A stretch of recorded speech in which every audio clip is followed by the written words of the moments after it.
सगळ्यांना जय शिवराय। आपण या निवडणुकीत मुंबईसह महाराष्ट्रात आपण कोणालाही कुठल्याच प्रकारचा कसलाच पाठिंबा दिलेला नाही।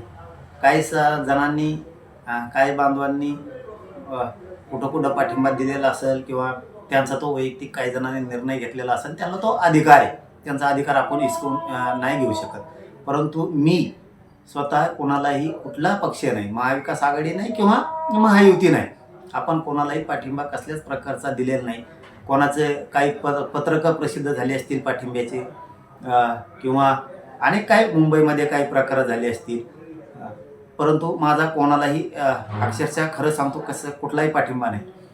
पूर्वीचे कधीचे काळीचे तरी कुठले व्हिडिओ काढलेत आणि त्या माध्यमातून कुठंतरी ते व्हायरल केले जातात, अशी काहीतरी एक माहिती मिळाली। म्हणून एक माझी सगळ्यांना नम्रपणे विनंती की आमचा कोणालाही कसलाही पाठिंबा नाही। कोणाचं काही पत्रक कोणी काढलं असेल पाठिंब्याचं, त्या पत्रकाबद्दल सुद्धा ते त्यांचा वैयक्तिक अधिकार आहे, तो त्यांचा वैयक्तिक निर्णय आहे।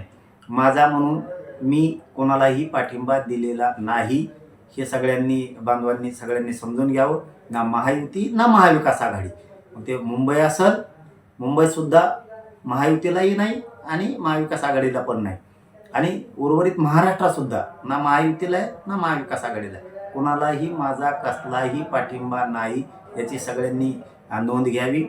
चळवळीत असणाऱ्या पोरांना मात्र सगळ्यांनी लक्ष ठेवलं पाहिजे, आणि मराठा समाजाला विरोध करणारे, मराठा समाजाच्या आरक्षणाला विरोध करणारे ते जर कुठं कुणी उभे असतील तर त्यांना मात्र मराठा समाजाने कधीही सहकार्य करू नये।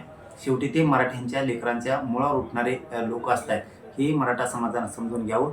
पुन्हा पुन्हा एकदा तेच सांगतो की पूर्वीच्या कधीच्या क्लिप बाहेर काढून ते आता व्हायरल करून पाठिंबा असं जर कोणी म्हणत असेल तर ते चुकीचं आहे। मी मुंबईसह महाराष्ट्रात कुठंही ना महायुतीला ना महाविकास आघाडीला कुठंही मी पाठिंबा दिलेला नाही।